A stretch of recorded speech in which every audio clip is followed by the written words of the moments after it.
और खसूसन जब ऐसी फेसिस्ट सरकार आपकी बनी हो जो डेमोक्रेसी का प्लेकार्ड लेते लेते फेसिज्म और नाजिज्म को प्रमोट कर रही है ऑन ग्राउंड्स प्रैक्टिकलिटी के साथ, तो ऐसी सरकार से हमें कोई उम्मीद नहीं है। मैं एक छोटी सी एग्जांपल आपको दे दूं, मैं किस सरकार से कोई तवक्को रखूं, कोई उम्मीद रखूं जो सरकार अपने इकोनॉमिक रिसेशन को ऐसे जस्टिफाई कर रहा है, कह रहा है कि एक मूवी 2 दिन में 200 करोड़ कमा रही है तो कौन सा इकोनॉमिक रिसेशन है। तो मैं उनसे क्या एक्सपेक्ट करूँ ये समझना कि कश्मीर की हिस्ट्री क्या थी और हम यहाँ पे क्या कर रहे हैं। खसूसन मैं अगर मैं बात करूँ, मैं एज अ राइटर अगर प्रोटेस्ट कर रही हूँ तो मुझे तो उनसे कोई उम्मीद नहीं कि वो मेरी कोई बात समझेंगे, लेकिन एक ये चीज़ है कि मुझे अपनी तरफ से कुछ तो करना है। मैं खामोश नहीं बैठ सकती। मैं अगर खामोश बैठी तो उसका मतलब ये है कि जो आपने मेरे ऊपर थोपा है वो मैंने कबूल कर लिया, लेकिन हम वो मरते दम तक कबूल नहीं करेंगे। अच्छा, एक चीज़ कही जाती है कि जैसे आप कश्मीर के लिए आवाज़ उठ रही है जी, तो फिर कहा जाता है कि कश्मीरी पंडितों के लिए आवाज़ नहीं उठाई। नहीं, जैसा कि मैंने अभी बताया है, ये जो इनका एक ये डिवाइड एंड रूल की पॉलिसी रही है ना, ये पहले से ऑप्रेसर की पॉलिसी रही है। जैसा कि अगर आपको पता हो, हिंदुस्तान की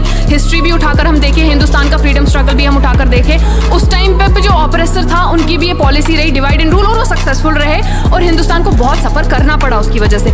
यही कार्ड आज ये कश्मीर में खेल रहे हैं, कश्मीरी पंडित को सामने ला के, कश्मीरी पंडित का कार्ड खेल के अपने इस डिसीजन को ये करें। लेकिन मैं कश्मीर की तरफ से बोल रही हूँ, मैं कश्मीरी मुस्लिम की तरफ से बोल रही हूँ। मुझे ये मत कहो कि तुम कश्मीरी पंडित हो या कश्मीरी मुस्लिम हो। सफ़र हर एक ने किया है, सफ़र कश्मीरी पंडित ने भी अपनी जगह किया, सफ़र कश्मीरी मुस्लिम ने भी किया, तो मुझे दर्द बराबर का है। मैं एज अ पंडित भी अपना दर्द बयान कर सकती हूँ, मैं एज अ मुसलमान भी अपना दर्द बयान कर सकती हूँ, मैं लद्दाखी का भी दर्द बयान कर सकती हूँ, मैं जम्मू वाले का भी दर्द बयान कर सकती हूँ। तो मुझे ये कह के डिवाइड करने की कोशिश ना करें और अपने इन गंदे ख्यालात को, इन चीज़ों के पीछे छुपाने की कोशिश ना करें। अच्छा, एक चीज़ कही जाती है जो कश्मीर के लिए बोलता है उसे देशद्रोही कहा जाता है। जैसा कि आप खुद कह रहे हैं, जो कश्मीर के लिए बोलता है, हम क्यों ना बोले। हमारी आपने ऐसी हालत कर दी है, पिछले 70 से ज़्यादा दिनों में आपने हमें हाउस अरेस्ट करके रखा है, कश्मीर को आपने स्टैगनेट करके रखा है, हम बात क्यों ना करें। मुझे आप ये बताइए, जिस एबनॉर्मल सिचुएशन को आप नॉर्मल सी कह रहे हैं, कश्मीर के स्टूडेंट की बात लीजिए आप। मैं एक स्टूडेंट हूँ, मुझे कश्मीर से भाग के आना पड़ा, क्यों?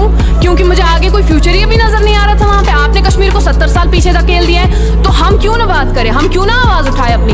हम आवाज़ उठाएंगे, भले ही आपकी नज़र में वो देशद्रोही है। अगर मैं आप ही की हिस्ट्री में से आपको एग्जांपल दे दूं, जब भगत सिंह ने आवाज़ उठाई थी, उनको भी अंग्रेजों ने देशद्रोही और टेररिस्ट का नाम दिया था, लेकिन हम जानते हैं Bhagat Singh was a revolutionary. सो बोलने दीजिए इनको, जो ये बोलेंगे, हम जानते हैं हम क्या काम कर रहे हैं। सरकार का दावा तो है कि धारा 370 के हटाए जाने से जो विकास होगा, समृद्धि आएगी।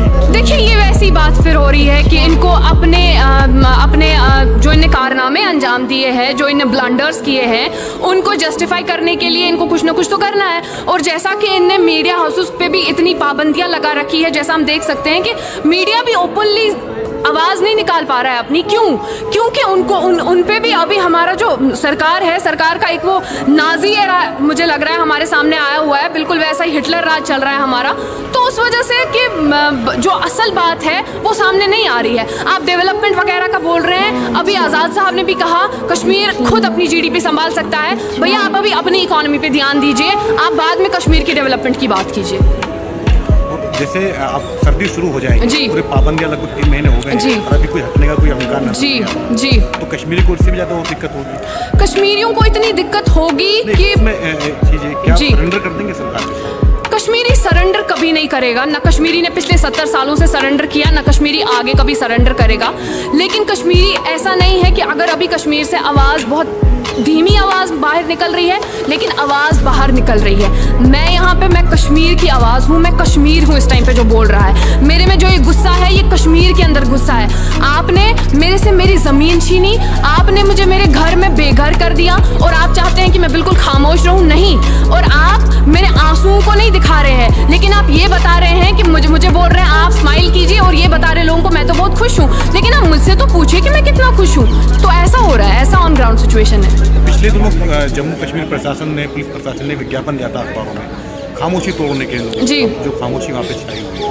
देखिए, तो क्या ये मान लिया जाए कि जो कश्मीर का पत्थरबाज जो प्रोटेस्ट करता था वो अब गांधीवादी रास्ते पे चल पड़ा? नहीं, ऐसा तो मुझे लग नहीं रहा। मैं उस पर कोई कमेंट नहीं करूँगी, क्योंकि हर एक के प्रोटेस्ट करने का अपना एक तरीका होता है।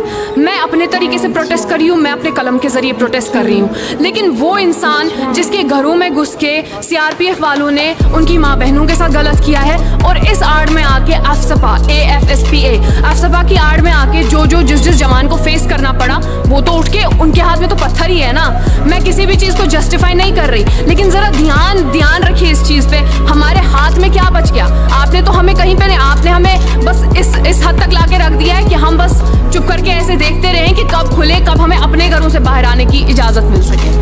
तो मुझे ऐसा लग नहीं रहा, जैसा कि आप कह रहे हैं कि वो चीज़ें कम होंगी या वो गांधी का रास्ता चुनेंगे, हम भी गांधी के रास्ते को ही चुनना चाहते हैं। लेकिन अफसोस की बात ये है कि हमें रहने नहीं दिया उस रास्ते पे, हम पे ऐसी चीज़ें, हम पे ऐसे ब्रूटल डिसीजंस हम पे इम्पोज किए गए, और वो भी हमें बताए बिना। आप कैसे एक्सपेक्ट करते हैं कि एक सब्र की भी एक इंतहा होती है, एक डिक्टेटरशिप की भी एक इंतहा होती है, आप कैसे एक्सपेक्ट कर सकते हैं? हमारे सब्र का भी कोई एक हद है ना, एक लेवल ऑफ पेशेंस है हमारी भी। हम इतना सब्र नहीं कर सकते कि आप इतना हम पे इम्पोज करते रहे और हम फिर बिल्कुल चुप करके सहते रहे और कहते रहे कि हाँ जी हम गांधी के रास्ते पे।